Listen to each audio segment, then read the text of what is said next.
So here is the charger setup. I have two cables coming off here, one to the positive, one to the negative. I've wired it up to the existing input for now because I only have one charger installed out of the two, and then that just runs through into the boot. Now there's the outside lead, so I've just wired up a caravan,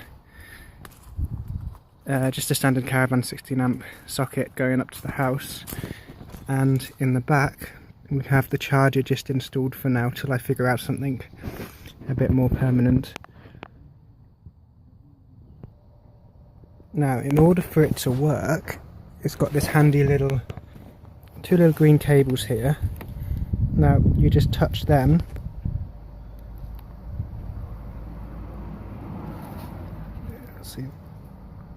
make the connection, and then the charger switches on. So what I'll probably do here is wire it up to some sort of switch system somewhere, and then you let go of that and the charger switches off. And there's a plug system back there too, which means when I'm not charging I can just unplug it. And this is a 54 amp charger at 48 volts, well 54.6 charging, full charge. So this will charge this current set of packs up in around 4 hours. This one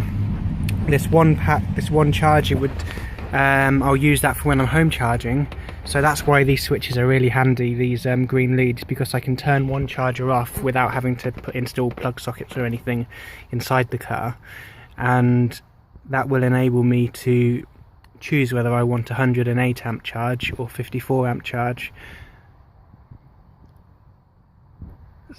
So once all the packs are installed, it will probably take 9 hours using one charger, which is good for a slow charge when I'm not in a rush, and then about around four and a half hours if I was to charge up from flat the whole battery bank once all that is installed. So it's a really simple system. This cost me €395 plus delivery, and I've got two of those.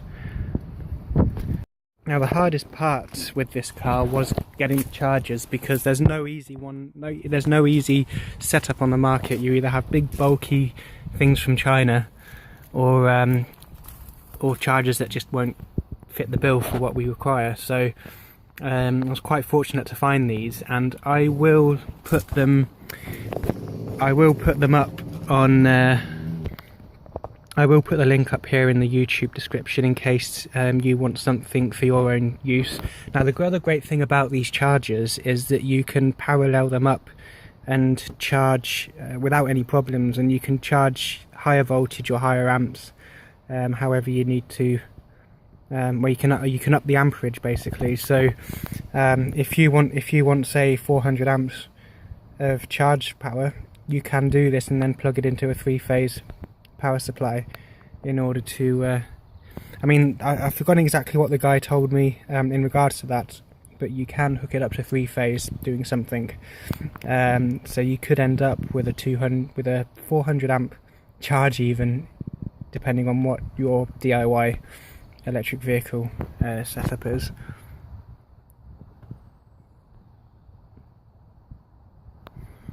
So I've progressed quite well with this car so far. I've got the 8 battery packs in there, which does me around 50-60 miles local travel.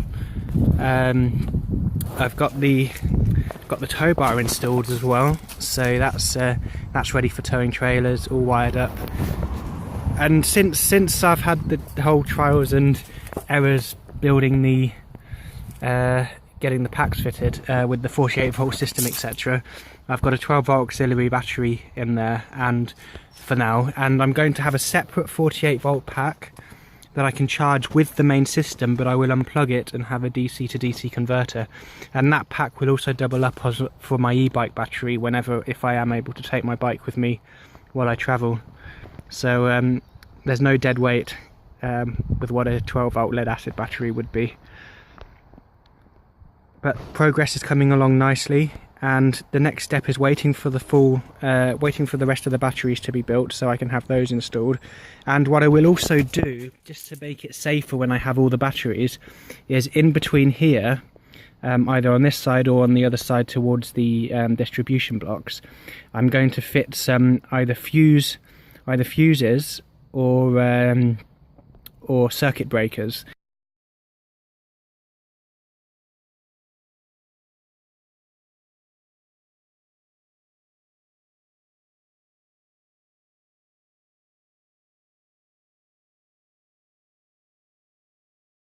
So here's the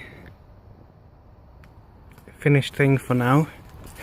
It's tidy enough just to use. Now that the charger's plugged in, I can start to use it on a daily basis without worrying about having to charge up the batteries. So I've just put the rear seat back in over the controls, seeing as I've been driving it around for a while, and everything's working okay under there, so that just gives me the boot space so I can carry things. Now I've wired up this switch too. Now that I've wired this up, press that.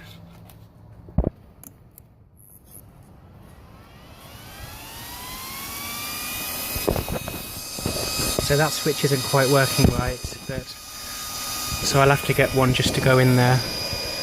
But there we go. Buttons on.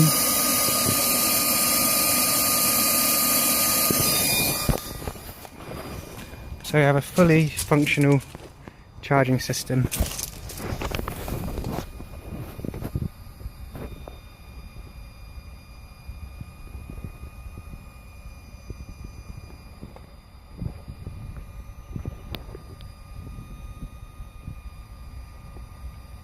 So as you see, it's working.